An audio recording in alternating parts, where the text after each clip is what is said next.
Bonjour, bienvenue sur l'Argus.fr. Avant d'arriver à l'exemplaire fini qu'on vient de voir, on va aborder le volet industriel de la 208. Elle commence comme ceci.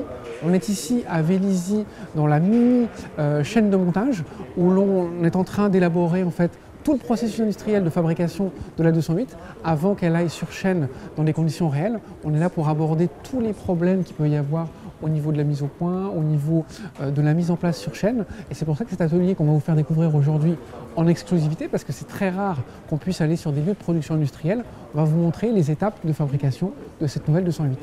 Sur cette mini-ligne d'assemblage, il y a la problématique suivante, c'est d'être capable d'assembler à la fois des versions thermiques avec des moteurs essence et diesel et des versions électriques du même modèle, donc la Peugeot 208.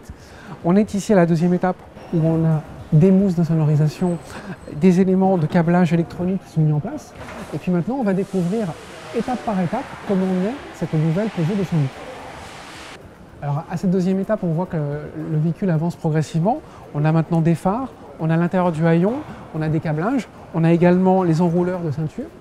Après, à bord, on va voir qu'il y a des moquettes, un peu plus de câblage. Ça fait son chemin. À cette étape importante, on voit l'installation de la planche de bord avec le fameux e-cockpit et l'écran tactile rapporté. Donc, parallèlement à la fabrication de la coque qu'on vient de voir, il y a la mise en place du soubassement avec les trains roulants, les batteries qui sont judicieusement implantées au centre du véhicule, là où il y a habituellement le réservoir d'essence des versions thermiques. Donc, c'est judicieusement implanté. Et puis on a à l'avant le moteur électrique, la transmission au roue avant, les suspensions. Puis après, tout ce soubassement, il va rejoindre la coque par l'étape de coiffage qu'on va aller voir maintenant.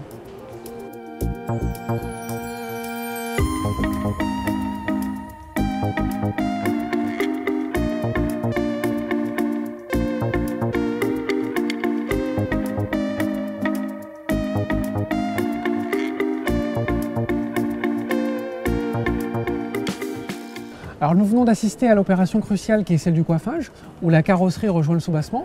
Maintenant on poursuit le processus de fabrication, donc ça ressemble de plus en plus à un véhicule conforme à ceux que vous connaissez. Maintenant il y a des sièges, il y a des roues, et puis après la dernière étape ça va être le montage des derniers éléments de carrosserie, les portières, les vitres, donc elles arrivent ici. Et puis après on les positionne sur la voiture et elle est prête à prendre la route pour les premiers tests. On profite de ce plan pour vous montrer une vue du moteur électrique de cette i208. Donc c'est un moteur électrique d'une puissance de 136 chevaux, qui est équivalent à celui qui équipe déjà la DS3 Crossback e-Tense. Et puis maintenant, on va aller voir les ultimes processus de la chaîne de montage. Ce qui témoigne justement de la flexibilité de la production entre les Peugeot 208 thermiques et la Peugeot i208, c'est la présence derrière la trappe à carburant de la prise de recharge de la version électrique. Ce qui témoigne aussi de la flexibilité de cette chaîne de production, c'est le fait que les versions thermiques et ici la version électrique, elles ont la même capacité de chargement parce qu'en fait les batteries n'empiètent pas sur le volume de coffre.